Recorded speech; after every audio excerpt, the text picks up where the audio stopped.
सत साहिब सतगुरुदेव की जय। बंदी छोड़ कबीर साहिब जी की जय। बंदी छोड़ गरीबदास जी महाराज जी की जय। स्वामी राम देवानंद जी गुरु महाराज जी की जय हो।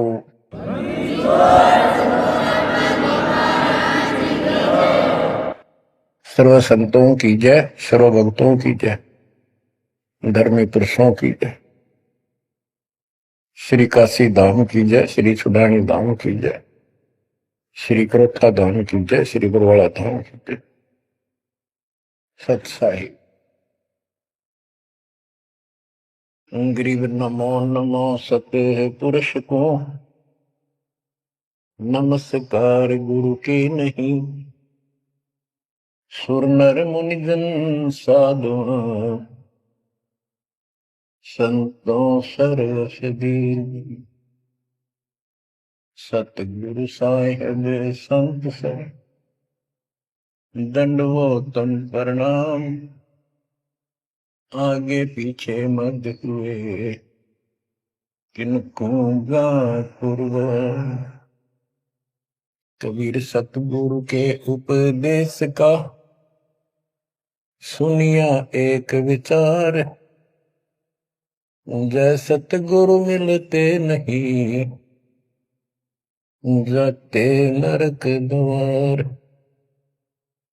नरक द्वार में दूत सब करते खेचा तान। उनसे कभू नहीं छूटता, फिरता चारों खान। कबीर चार खानी में भरमता, कबहू न लगता पार। सो फेरा सब मिट गया, मेरे सतगुरु के उपकार। जय जय सतगुरु मेरे की, जय जय सतगुरु मेरे की। सदा साहिबी सुख से वसियो, अमरपुरी के डेरे की। जय जय सतगुरु मेरे की, जय जय सतगुरु मेरे की। सदा साहिबी सुख से वसियो, सतलोक के डेरे। निर्विकार निर्भय तू ही, और सकल वैमान। जी साधो और सकल वैमान। सब पर तेरी साहिबी, सब पर तेरी साहिबी। तुझ पर साहिब ना, निर्विकार निर्भय। परम पिता परमात्मा कबीर जी की असीम कृपा से बच्चों, आज हमारे अंदर अपने घर जाने की प्रबल प्रेरणा हुई है। बच्चों, कोई भी काम है उसकी विशेष जानकारी होने के बाद उसमें रुचि बनती है। इसी प्रकार अब हमें पता चला है कि इस लोक में हम गलत स्थान पर रह रहे हैं, और आपको यह भी याद दिला जाता है कि ये शरीर नहीं रहेगा। जिस परिवार को देखकर हम खूब खुश हैं, और होना भी चाहिए, पर ये साथ कितने दिन का है यो तक भी ध्यान देते नहीं। इसके ध्यान ना देने से हम जन्म और मरण के इस महान कष्ट को भोग रहे हैं, इस महान कष्ट को झेल रहे हैं। अभी तक कोई इस तरह सच्चाई कहने वाला नहीं था। जैसे कोई यूं कह देता ना, भाई ऐसे ऐसे वो हो सकता है, मृत्यु हो जाएगी, तो यूं कहा करते भाई, तो भाई ये बात ना बोला, मृत्यु हो जाएगी, अच्छी बात बता। यानी यूं कहना बुरी बात मानने थे कि यूं ना कह, मौत भी हो जाएगी कभी। संसार भी छोड़ना पड़ेगा। यानी इस सच्चाई को अवॉइड करने की चेष्टा करते थे। तो बच्चों, कबूतर क्या करता है, जब बिल्ली निकट आ जाती है वो डर जाता है, उड़ने की बजाय आंखें बंद कर लेता है और सोच लेता है खतरा टल गया, तो वो उसकी गर्दन मरोड़ के खा जाती है। अब आंखें बंद करें काम नहीं चलेगा, ये तो खोलनी पड़ेगी, हिम्मत करनी पड़ेगी, यहां से उड़ना पड़ेगा, काल से बचना पड़ेगा। पहले जैसे 12 कबीर पंथ चले हैं, उससे पहले ये हिंदू समाज, हिंदू धर्म, उसके बाद ये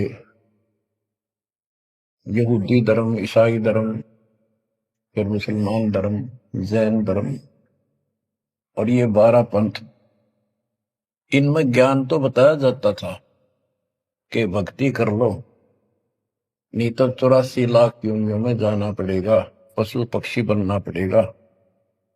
और आत्मा डरती भी थी, भक्ति के लिए प्रेरित भी होती थी, लेकिन वो भक्ति शास्त्र विरुद्ध थी, शास्त्र में प्रमाणित नहीं थी, और वो ज्ञान भी शास्त्र प्रमाणित नहीं था। श्रीमद् भगवत गीता अध्याय 16 श्लोक 23 में स्पष्ट किया है कि शास्त्र विधि को त्याग कर जो अपनी मर्जी से मनमाना आचरण करते हैं अपनी इच्छा से, उनको न सुख होता है, न कोई सिद्धि प्राप्त होती है, और न ही उनकी गति बढ़ती। या तो ये कहो कि गीता गलत और ये झूठे गुरु सच्चे, इनमें से एक को रिजेक्ट करना पड़ेगा, लेकिन गीता को कोई रिजेक्ट कर नहीं सकेगा। आखिर में इन झूठे गुरुओं को त्यागना पड़ेगा। बच्चों, परमात्मा के पाने के लिए, उस सुख को प्राप्त करने के लिए कितने कितने कष्ट झेले हैं महापुरुषों ने, हमने भी उठाए। हम ऋषि बने, ऋषि बनकर कठिन साधनाएं की, जैसा लोकवेद दंत कथाएं सुना करते थे, उसके आधार पर सिद्धियां आ गई, सिद्धियां दिखाकर फिर प्रसिद्धि होगी, उस प्रसिद्धि के ऊपर हम प्रसिद्ध हो गए और खूब महर्षि प्रसिद्ध हो गए। अब पता चला वो प्रसिद्धि कैसी थी, जैसे आपको राबिया का प्रमाण बताया, 4 साल की ठीक साधना से ऐसे ऐसे चमत्कार भी हो गए, मक्का उठ के आ गया, लेकिन भविष्य 0 हो गया उसका, सिर भी काट दिया, इतनी प्रेरित थी भगवान के प्रति, लेकिन नथिंग, कुछ नहीं हुआ।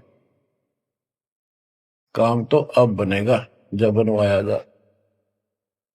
गरीब ये जीवन सफल है, जब लग राम रटंत, देखोरी को जाने दे, भरम पड़े हैं पंथ।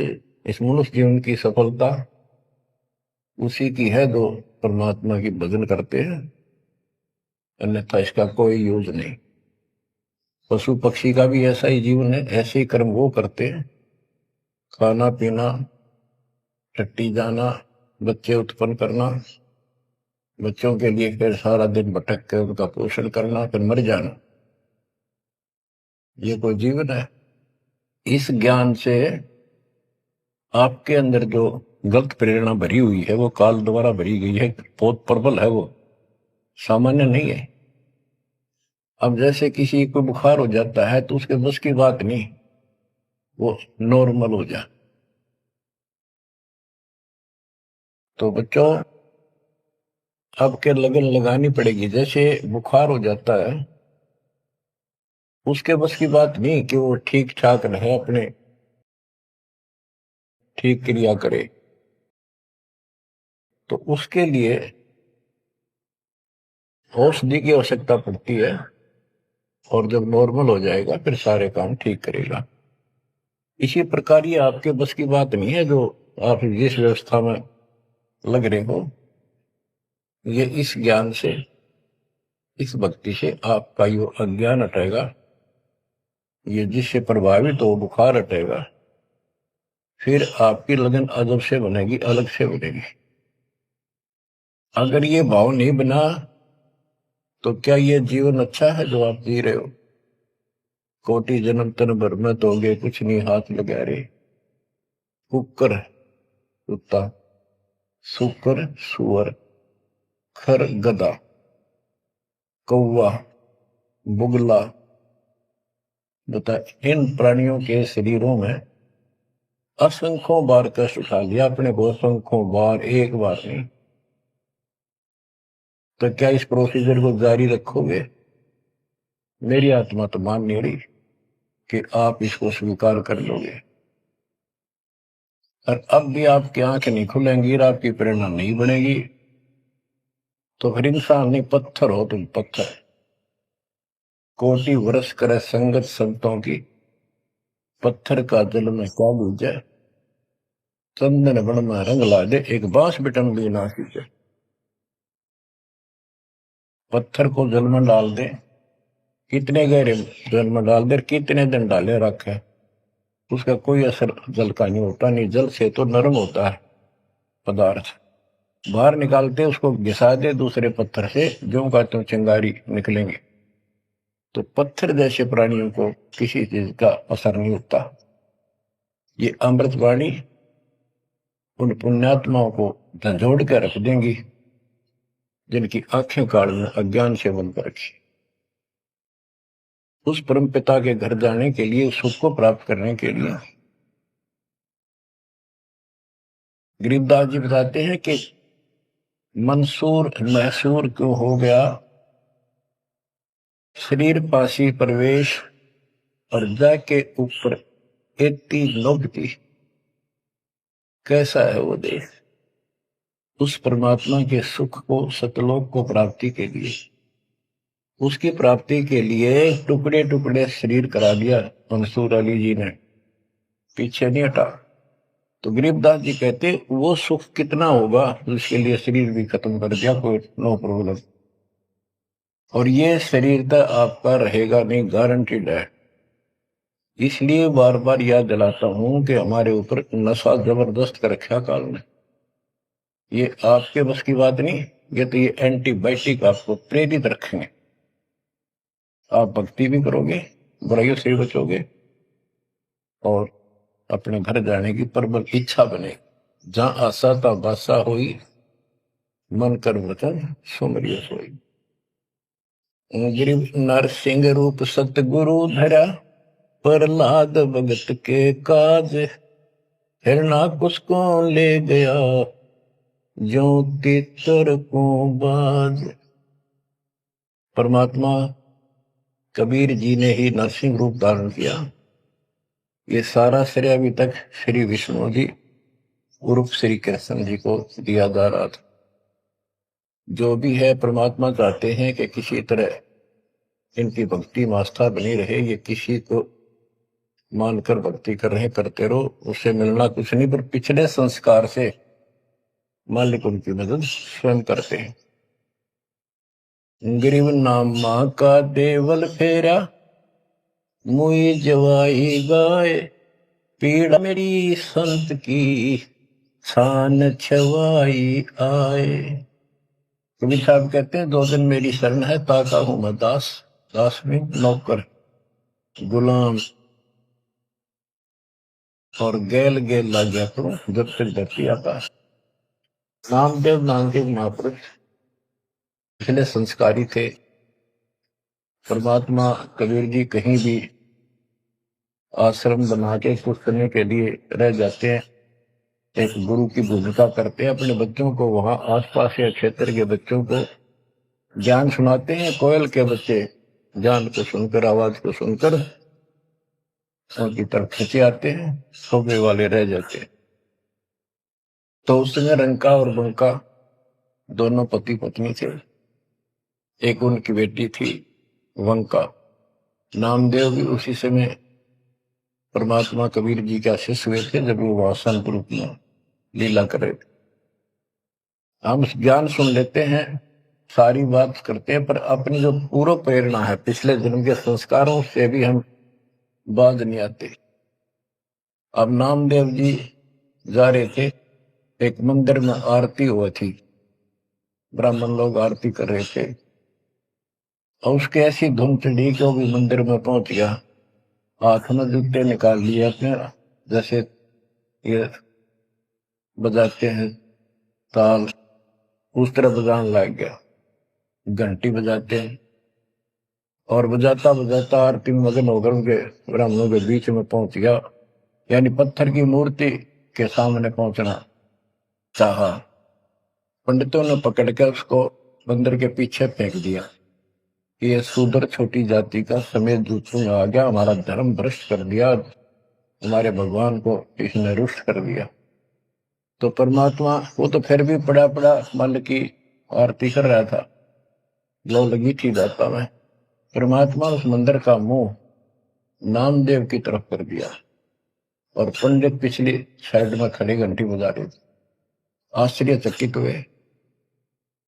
तो एक दिन नामदेव रंका बंका के घर गया, तो उस दिन वंका लड़की, रंका और बंका जंगल में लकड़ियां लेने गए हुए थे, पीछे वो लड़की अकेली थी, वो कोई पट्टी तैयार करे थी, जैसे किसी को चोट लग जाकर, हल्दी वगैरह लगाकर। नामदेव बोला, बहन किसको क्या हो गया, किसको चोट लगी, किसके लिए पट्टी बना रही हो? उनका बोली, रे नामदेव तू गुरु जी ज्यादा दुखी ना करा थे, तो भाई मर्यादा में नहीं रहता, वहां के जरूरत है तेरे को जाने जिस मंदिर में, अपना मंदिर में जाना भगवान अलाउड थोड़ा कर रखे है, मानता नहीं तो तेरे लिए, तेरी इज्जत रखने के लिए गुरु जी तेरे मंदिर पेड़ गए थे, हाथा चोट लगी भाई, उनका पट्टी बांधो। नामदेव गया, देखा तो सचमुच गुरु जी के हाथों में चोट लगी हुई है और वंका ने पट्टी बांधी।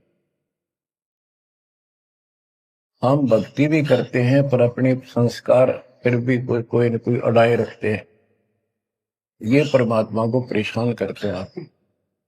अब आ गया है कति पीक टाइम, अब ये बात नहीं चलेगी। पहले तो चलो को रह गए, कोई बात ना, पैर पकड़ लिए भगवान ने, अब क्या फिसल गया पैर तो पता नहीं कहां पड़ोगे जाकर। ऐसा अजब गजब का ज्ञान दे दिया, ऐसा समाधान आपको दे दिया, और ऐसे समय में मानो शरीर मान, तो आंखें खोल लो बच्चों।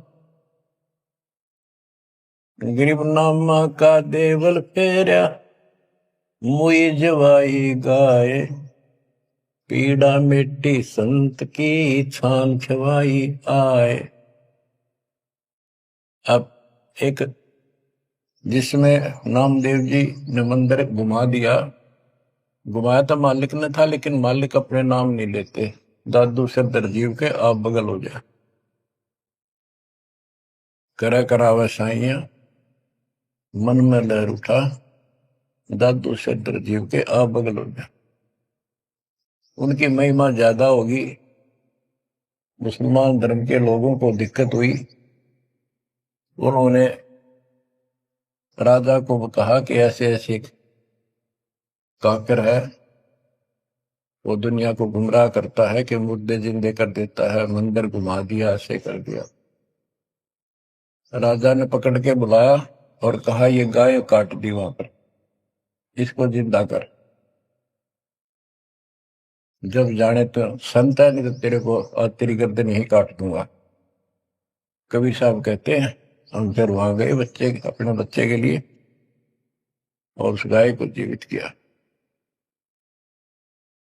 जैसे पुराने समय में संस्थान झोपड़ी डाला करते थे, हट घास ग्रास की, और वो साल भर में कंडम हो जाती थी, तो बारिश आने से पहले उनको फिर से या तो नहीं डालते थे या तो उनमें कुछ रिपेयर किया करते थे। नामदेव की माता जी ने कहा, बेटा अपनी छान ठीक कर ले झोपड़ी, बारिश आने वाली है, मौसम निकट है।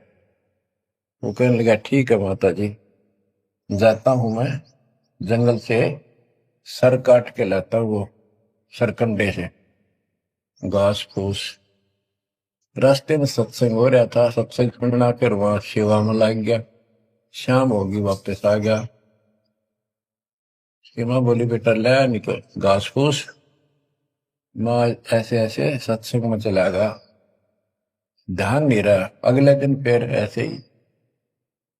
उसकी माँ बोली भाई देख ले तो बारिश हो जाएगी, कुछ दिन सारे कपड़े भीजेंगे, अपने भीगेंगे, बहुत नुकसान हो जाएगा। अगले दिन भी ऐसे हुआ। तीसरे दिन उसने सोचा आधा सत्संग सुन लो और फिर जाऊंगा। आधा सत्संग सुनकर चल पड़ा। सत्संग तो फिर पूरा ही सुनना पड़ा उसने, फिर सेवा सेवा ना करी, अपना काम के लिए चल पड़ा। जल्दी जल्दी घास फूस काटने लगा, पैर में कुहाड़ी लगी, दांती लगी और ज्यादा चोट लगी। पैर के पट्टी बांधी, अपना कपड़ा वही ले रखा था पाड़ के चंदर। और उसी दिन परमात्मा ने नामदेव का रूप बनाया और खूब ये सरकंडे सिर पर धर के ले आए, आकर छान बना दी और डाल दी। नामदेव शाम को लंगड़ाता लंगड़ाता पहुंचा। माँ बोली के लग गया बेटा?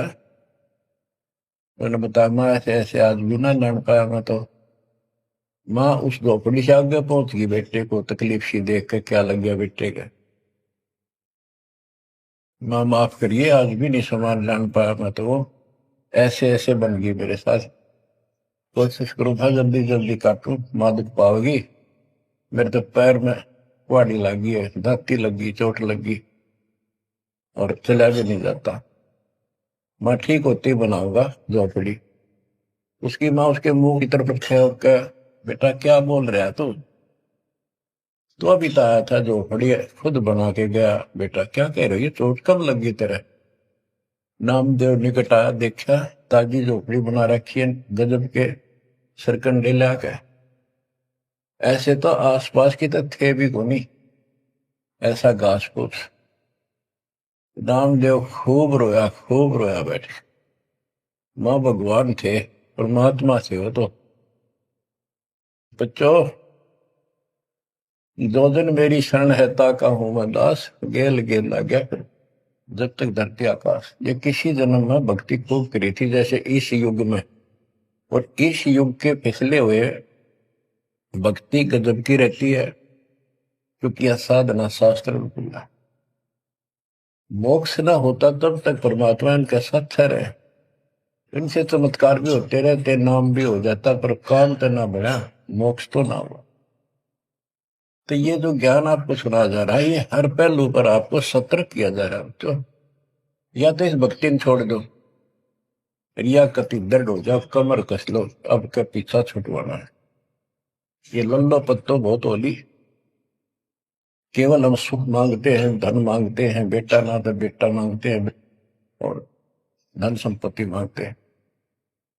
ये तो बिना मांगे दे देगा जब दिल डट गया आपका। डर रहे तो कोई भी काम है दृढ़ता के साथ होता है। धीरे धीरे रे मना, कबीर साहब कहते।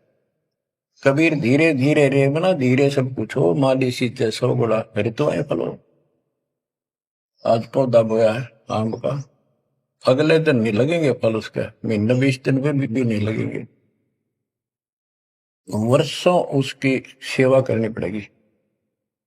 एक बार पेड़ बन जाने दो, फिर देखना आपको छाया भी और फल भी इतने देगा, आप भी खाइयो, रिश्तेदारों को खिलाइए। इसी प्रकार से भक्ति रूपी पेड़ को, पौधे को पेड़ बना लो। दास देख रहा है, दास ने शुरुआत जब की थी उनकी क्या स्थिति थी मेरे बच्चों की, भक्तों की। वो डटे रहे, टिके रहे, आज हर तरह से उबारा है, संसार से न्यारा है और मोक्ष मिलेगा। जो जन्म मरण का कोड कटेगा। गरीब कबीर के सो बंजारा हुआ, आप भक्ति के हेत कंकर बोई जान के, धना भगत के खेत। धन्ना भगत जी बहुत जबरदस्त लगन की लगी हुई थी उनकी, बहुत जबरदस्त भगत थे। दया भाव संत में होती है। बारिश हुई, बीज सभी किसान ज्वार बीजने चल पड़े। तन्ना की पत्नी ने भी ज्वार दे दी 5 किलो, अल्ले खेत में बो के आओ। भगत जा रहा था बैलों को साथ, बैल लेकर के, हल लेकर के। रास्ते में 4-5 भगत भूखे थे, बैठे थे। अब भगत स्वाभाविक साधु संत को देखकर राम राम करी, उसने बैल खड़े कर दिए, बैठ गया 2 मिनट भगवान का। सुबह सुबह पता चला कि उन्होंने 3 दिन से भोजन नहीं खाया था और मरने के कगार पर। कहने लगे भगत हम तो मृत्यु के निकट हैं, कहीं भोजन नहीं मिला। क्योंकि रेगिस्तान राजस्थान या भी पहले सारी स्थिति ऐसी थी नहीं बढ़िया वाली जनता की। बारिश हो गया तो फसल होगी, ना तो भूखे मरा करते। तो भगत जी ने सारे के सारे ज्वार रख दी उसके उनके आगे, बीज, वो मरे थे भूखे, सारी खा गई। अब वो चल पड़े। भगत जी ने सोचा ही में घर वाले लड़ेंगे, पत्नी भी गर्म मिजाज की थी, और इसमें तो भाई कोई भी टोक दे, बीज भी कित खा गया तो कित खो दिया। किसान का तो जीवन होता बीज। लेकिन उसने परिवार न्यौछावर कर दिया। कंकर इकट्ठी की लोगों को दिखाने के लिए, जैसे और बीज बो रहे थे ऐसे कंकर बखेर के हलवा के सामने घर आ गया। खेत में जाकर नहीं देखा। कुछ दिनों के बाद औरों का तो ज्वार गजब की उगरी, और भगत जी के खेत में तुम्बे मतीरों की बेल उगरी बिना गिनती की। मतीरे लग गए मोटे मोटे ये तुम्बे। अब क्या होता है कि भगत जी के खेत में, धन्ना भगत के खेत में बहुत ज्यादा बेल उगी मतीरों की। मतीरे से मोटे मोटे लाग गए, ऊपर नीचे पड़े न भरी दिखे उनका खेत भरा। कुछ दिन के बाद क्या होता है कि बारिश ना होने से उस क्षेत्र में अकाल जैसी स्थिति होगी, और ज्वार किसी का हुई, किसी की थोड़ी बहुत हुई, बिल्कुल नहीं हुई। तो वो तो बाद की बातें हैं। किसी ने जाके धन्ना भगत की पत्नी को बता दिया कि तुमने ज्वार नहीं बोई। वह बोली बोई, वो कहा हमारा भगत कि ना आपके तो मतीरे उग रहे हैं, ज्वार है ही नहीं। उसका दुख हुआ, ज्वार भी कित खा गया यो। तो वह गई, देखा सचमुच वहां तो मोटे मोटे मतीरे भरे पड़े। एक मतीरा यानी एक तुम्बा लेकर चल पड़ी। धन्ना भगत को पता था कि बात आज बिगड़ चुकी है। उसके बाहर जाते ही भगत वहां आ जाते थे, उसके रहते नहीं आते थे। वह जल्दी वापस आ गई। धन्ना भगत ने सोचा था शाम तक आओगी। भक्तों से कहा तुम जाओ, बात आज गड़बड़ है। सिर पर मतीरा रख रखा। आते उसने मतीरा सिर में मारा धन्ना भगत का। धन्ना भगत जी ने थोड़ा बचाव किया तो धरती में लगकर फूट गया। फूटते उसमें ज्वार निकली, जैसी बीज की साफ सुथरी भेजी थी। अब भगत जी तक टेढ़ा पड़ा, सिर बचाया, और वह देवी देख रही थी, कभी धन्ना भगत को कभी ज्वार को। तो वह बोली ये कहां से आ गई ज्वार इसमें। धन्ना भगत नहीं बोला। वह फिर खेत में गई, वह ज्वार उठाकर अंदर रख ली। वहां जाके देखा कपड़ा बिछाकर मतीरे फोड़न लागी, ढेर लाग गया। गठड़ी बांध के चल पड़ी, ढोण लागी ज्वार। अरोरा की ज्वार कति कंडम सी होगी, वो ये को ना खड़ी तो रही, पर बस उसमें बीज नहीं बना, सूखी सूखी सी खड़ी। अब वह 3-4 गठड़ी 5-6 गठड़ी ले आई भर भर कर।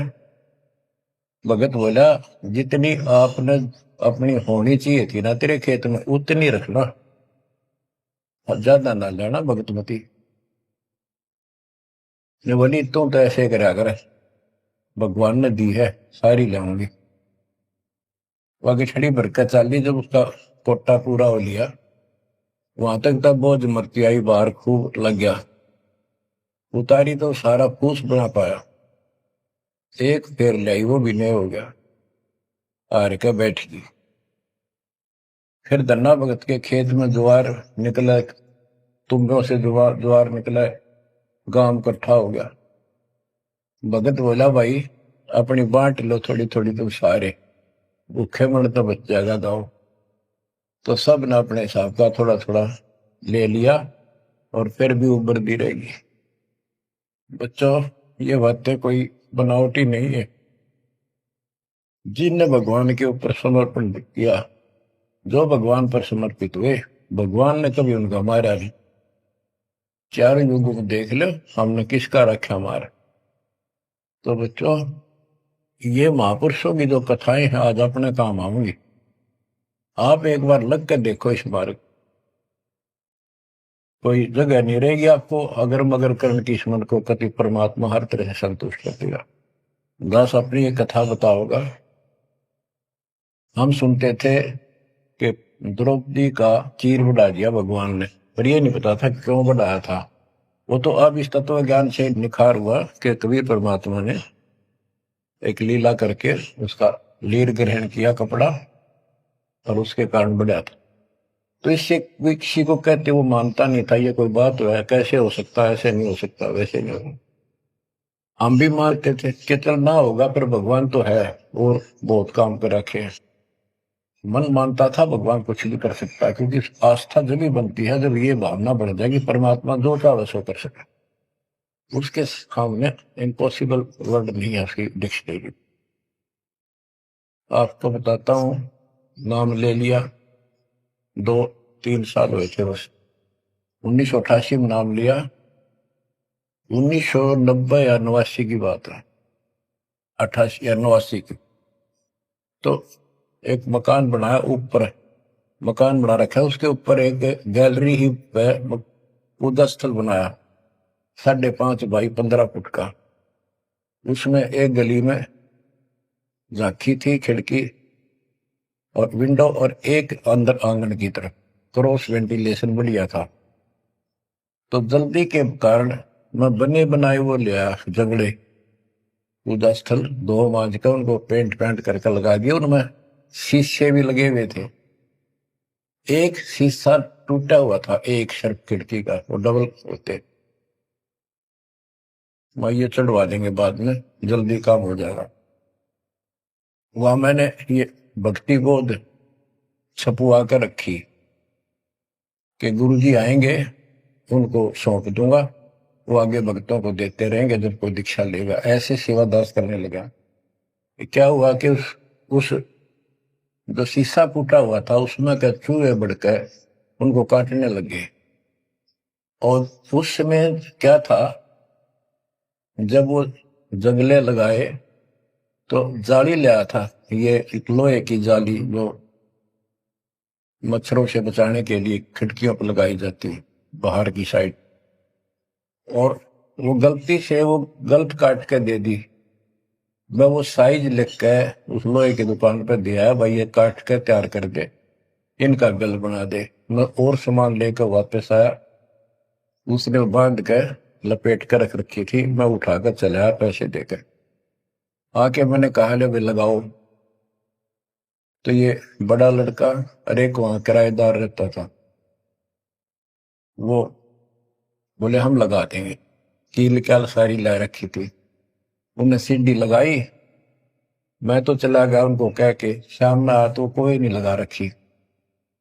पूछा भी कारण क्या था, क्यों नहीं लगाई। उन्होंने बताई कि छोटी है, बराबर में छोटी रहेगी, कम से कम 9 इंच छोटी।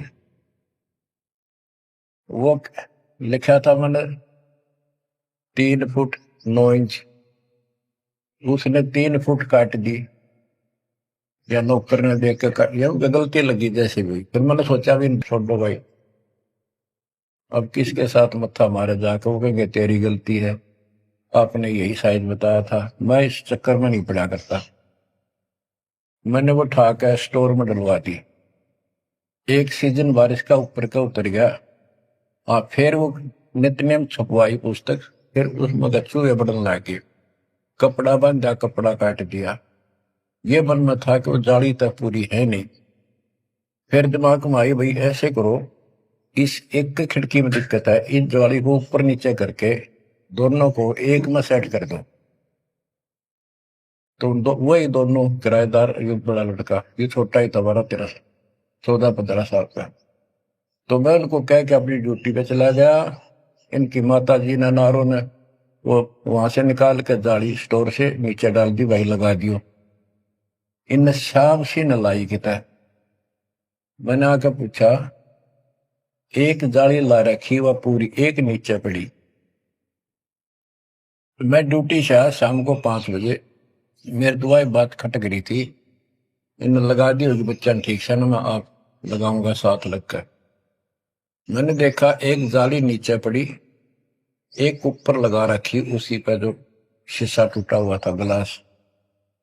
वो गिलास लगवाने की टाइम नहीं मिल रहा था, क्योंकि दूर मेरी ड्यूटी थी, कौसली साइड में हेडक्वार्टर था, 77 किलोमीटर जाना था। ये ऐसा था ही, जुगाड़ करना चाहा था मैं, कर दे फिर आराम से कर लेंगे।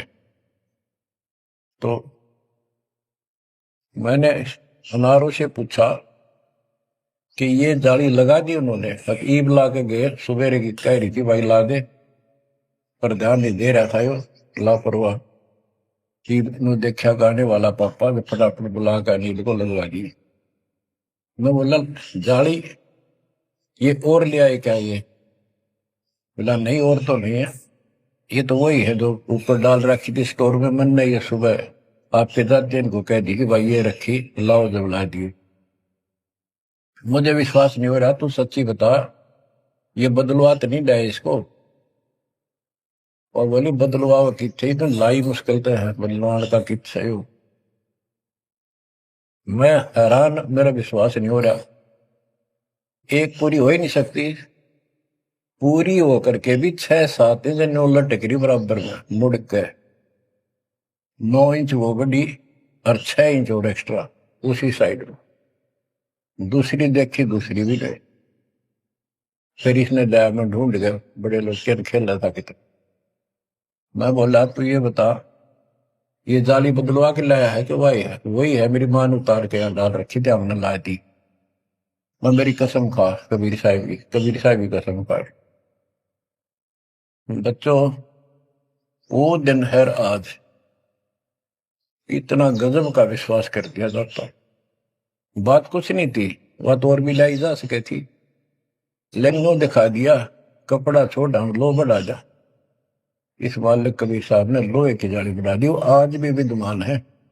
एक तो उनमें से वो मकान बेच दिया था इसने, वीरेंद्र ने, मेरे यहाँ इस मार्ग पाने के बाद। जिसने लिया वो भगत, उस भगत ने वापस डोनेट कर दिया कि ऐसी अनमोल पूंजी को मैं सुरक्षित नहीं रख पाऊंगा, आपको वापस दे। आज वो फिर वही है, वह जाली लगी हुई है, हमने भी उसमें सफाई किया नहीं है अभी, क्योंकि हमें थोड़ा सा फुर्सत अच्छी होगी, यहाँ से निपटेंगे मिशन को पूरा करके, उसको फिर याद के रूप में रखेंगे। तो बच्चों, विश्वास रखो इस मालिक पर। कह कबीर सुनो भी साधो, मैं तो हूँ विश्वास, और गलत साधना करने से कुछ नहीं मिलेगा। क्या बताते हैं, गरीब कबीर के सो बंजारा हुआ, आप भक्ति के हेत, काकर बोई जान के, धना भगत के खेत। वहां काकर से अन्न हुआ, कंकर से, वहां काकर से अन्न हुआ, वहां केसों से हुआ कबीर, वार पार पावे नहीं गति कुछ गहर गंभीर। अब नकली गुरुओं के कारण ये सारा अध्यात्म ज्ञान नष्ट होया पड़ा था। उसके बारे में कबीर साहब बताते हैं, गरीबदास जी बताते हैं, गरीब विष्णु त्रिलोकी नाथ के, परचे कोटि अनंत, भक्त वत्सल भगवान है, क्यों निंद है संत। यानी भगवान में आस्था बनाए रहने के लिए परमात्मा ने इन ब्रह्मा विष्णु जी को निमित्त बनाकर लीलाएं की। कहते इनको विशेष वो ना समझो, ये भी अच्छी आत्मा है, तीन लोक के नाथ हैं। अब जैसे कोई मंत्री है, उसकी भी पावर होती है, उसको ये कहना तो कुछ नहीं है, प्रधानमंत्री सब कुछ है, ये तो लड़ाई वाली बातें हैं। ये तो सतीथी बताई है, इनकी इतनी औकात है, इतनी ताकत है, उनकी इतनी है, इनसे हम दूर नहीं हो सकते और इनको एज ईस्ट पूज भी नहीं सकते कि ये करतार बने हुए हैं अपने आप। ये वो करतार नहीं जो होना चाहिए। गरीब करता ऊपर चोट है, कहते हैं करतार, मूल लह नहीं मूर्खा, गिनते हैं क्यों डारे। कि जितने करतार अपने आप बना रखे तुमने, राम कृष्ण विष्णु, ये फिर कितने बना रखे। कर्ता ऊपर चोट है, जो एक करतार को छोड़कर अन्य जो कर्ता बनते हैं उनकी दुरुक्ति होती है। रामचंद्र देख लो, सारी उम्र दुखी रहा और कर्ता बन रहा था, लोग भगवान के थे, भी मान लेता था, आजीवन कष्ट रहा, अंत में सरयू नदी में जल समाधि ली, डूब का मेरा। कृष्ण जी सारी उम्र दुखी रहा, सुख का सांस कभी नहीं, कभी कंस, कभी केसी, कभी चाणूर, कभी कुछ पूतना, और आखिर में दुर्वासा के श्राप से कुल उनके सामने नष्ट हो गया। जिसका कुल सामने मरे और पश्चाती वो जीव है, सबसे निर्भाग आदमी है। सब कष्टों को देख कर रो रो के टाइम काटा, आखिर में एक विषाक्त तीर से मारेगा, विषाक्त जहर से बुझे हुए एरो तीर से मारेगा। अब क्या बताते हैं, गरीब करता ऊपर चोट है, कहते हैं करता रे, मूल लह नहीं मूर्खा, गिनते हैं क्यों डारे। के मूल की पूजा क्यों नहीं करते, डालियों ने क्यों गिनते फिर हो तुम, कितने भगवान है, कितने टहनी है। मूल से सब कुछ होता है। गरीब सतगुरु साहिब एक है, दूजा भरम विरोध, बिन सतगुरु सूझे नहीं, चाहे पढ़ो 18 बोध। गरीब गल गोटा गुरु आखे ने, फांसी दे अड़ाए, द्वादश तिलक बनाए कर, चंपुर दे धकाए।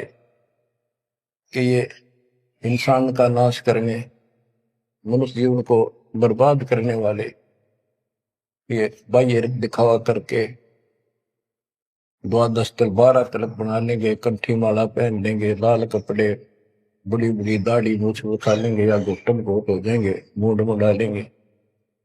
ये गलगोटा है, ये काल की फांसी लिए कर रहे, झूठी साधना करवा के।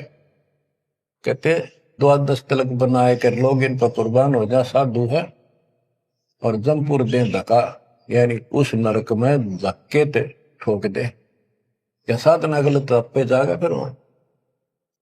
गिरव झूठे गुरु का नाक ले, फिर श्रवण और नैन, सतगुरु बोले साखिए, दूर कर पोकट फैन। कहते नकली गुरुओं का, इनका जूते मारे, नाक काटे, यानी कहने का भाव है कि इनका बच जा, दूर हो जा, फूक दे। फूकना मतलब ये नहीं आग लगा दे या उन्हें मार दे, उन्हों को आग्रह कैसे, यह कहावत हमारे यहाँ कि इसने फूक दे एक तरफ, जैसे कोई सामान मंगाया, इसकी जरूरत नहीं, कौन ख्याल है ना, फूक एक तरफ, यानी पटक दे दूर। एक गरीबदास जी कहते झूठे गुरु के नाक कान काट दे। इसका अर्थ है कि उनको कति वहां से अपने से दूर कर ले। गरीब झूठे गुरु को झटक दे, से स्वामी को फूक, या मैं दोष जरा नहीं, शब्द कहा हम कूक। गरीबदास जी बताते हैं झूठे गुरु को झटक दे, और जो नकली शिष्य उनकी मान मुन्न के चिपके बैठे उन्हें भी फूक। फूकने का मतलब ये नहीं उन्हें मार दे के पड़े रहने दो। गरीब पीछे गई सो जाने दे, ले रहती को राख, उतरी लाभ चढ़ाई यो, करो अपूठी चाक। गरीबदास जी कहते पीछे जो हुई सो हुई, उसने भूल जाओ, अब शेष बचे जीवन में संभाल लो, उतरी लाभ चढ़ाइयो करो अपूठी चाक। जैसे हम सत भक्ति ना करने से हमारे सारे काम बहुत खिंचके होते ही नहीं, परेशानी रहती है। और जब सच्चा गुरु मिल जाता है वही काम फटाफट होने लग जाते हैं। पुराने समय में कुएं से जल निकाला करते थे, सिंचाई का काम भी कुओं से होता था, उसमें बैल जोड़े जाते थे, एक लाव होती थी, लाव, वो डोल नीचे जाता था, एक लकड़ की पुड़ी होती थी, लोहे का इतना सिस्टम नहीं था, फिर लोहे की बनने लगी थी पुली, उसके ऊपर वो लाव यानी रस्सी, मोटी रस्सी होती थी, बढ़िया मजबूत, वो पुली से नीचे उतर जाती तो अब पुली घूमती नहीं, वो फिर किसी होती थी, वो घूमती नहीं और अड़का खड़ा हो जाता, नीचे रस्सा गिर जाता साथ में, फिर उसको कहते ऊपर रख, फिर से पुली पर रख और फिर खींच, आसानी से घूमेगी और फटाफट पानी निकला होगा। कि शास्त्र विरुद्ध साधना करके भक्ति से दूर होकर भगवान से तुम दुख पा रहे हो, फिर से भक्ति शुरू कर दो, फिर आपको सुख। गिरिव पीछे गई सो जान दे, ले रहती कुआं, जो शेष बचा जीवन इसको संभाल ले रख, उतरी लाभ चढ़ाइयो करो अपूठी चाख। गिरिव बोए बिन पावे नहीं, जीवित कैसा योग, 84 आसन करे मिटे न संसार शोक। के जीवित मरे बिना परमात्मा प्राप्ति नहीं होगी। तुम जैसे बकवादों में लग रहे हो, जीवित कैसा योग, ऐसे भक्ति नहीं पड़ेगी। और जो 84 आसन कर करके लोग दिखावा करते हैं, इसे मोक्ष नहीं है। गिरिव पंचअग्नि पाखंड है, मौनी तपे आकाश, झरने बैठे क्या हुआ, क्या जी में पंच गिरास। ये 5 धुएं लगा के बीच में बैठ जाते हैं पाखंड करने के लिए। इन मकला इतनी है ज्ञान नहीं इनको। कोई मौन रखता है, कोई तप करता है, मटके गड्ढे के अंदर सुराख करा के एक तपाई कर रख के 40 दिन सर्दी के महीने में 100 मटके डेली पानी के अपने सिर पर डलवाता है, और वो बड़े बड़े गांव के लोग उस पाखंडी के चारों तरफ परिक्रमा करते हैं। और कोई कहे मैं सिर्फ 5 गिलास खाया, अपनी ज्यादा खाता नहीं। इस तरह के ड्रामाबाजी से अट्रैक्ट करते पब्लिक को, पल्ला कुछ नहीं। गिरिव दूधा धारी शब्द है, पान फूल फल खाई, घट में नाम न संचर, ये बंधे जमपुर जाई। कई बताते हैं बाबा है दूध दूध पियो है, बड़ा शब्द है, दूध आधारी बोला है, और केवल कभी फल खा लेता है तो फूल फल ही खाता है। तो गरीबदास जी कहते हैं गरीब दूध आधारी सिद्ध है, ये पान फूल फल खाई, घट में नाम न संचर, बंधे जमपुर जाई।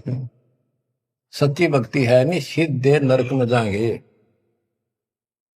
गरीब चुंडित मुंडित भद्रा, मोनी मैल न पावे, धूमर पान ठडेसरी, ये 2 जग धक्के खा। गरीब योग नहीं यो रोग है, जब लग निज नाम न चीन, घर घर द्वारे भटकते, देख बिना यकीन। गरीब देख लिया तो क्या हुआ, जब लग नहीं विवेक, 3 काल निपजे नहीं मिटे कर्म रेख। के चुंडित मुंडित, जैसे बड़े बड़े सिर पर जटा रख रखी है, दाढ़ी बड़वारी, माला मूला पहन गए, बाहर भाई ड्रामा फूल कर रखा है, लाल कपड़े पहन रखे, या कति गोट करवा रखा, मुंड मुंडवा रखा, कहते हैं इनसे कुछ नहीं मिलना, कोई मौन रखते हैं। गरीब चुंडित मुंडित भद्रा, मोनी मैल न पावे, धूमर पान ठडे सरी, ये 2 जग धक्के खाओ। ये धूमर पान करें, नशे करें, रुपए की मारे चलम भर कर ढूंढा ठा दे, ठडे सरी खड़े होकर तप करते, कहते 2 जग में धक्के खाओगे, नरक में जाएंगे। बच्चों, ये मूल ज्ञान है, ये तत्व ज्ञान, और ये जो ज्ञान आपको दिया जा रहा है, आपके लिए वरदान होगा। ये कबीर साहब की गिफ्ट है। इस रजा को संभाल के रखियो, इसको हल्के में ना दियो बच्चों। कुर्बान हो जाओ, ये धन दे कर देता सिंह धन हो गए, कितना पूरा ना पट्टा। इसकी शरण में डट कर सत्संग सुना करो, सेवा करो और दान करो, मर्यादा का निर्वाह करो, भक्ति करो। देखना नारे रंग ला देगा दाता। मालिक आपको मोक्ष दे, सद्बुद्धि दे, आपको याद बनी रहे अपने घर की सच्चाई।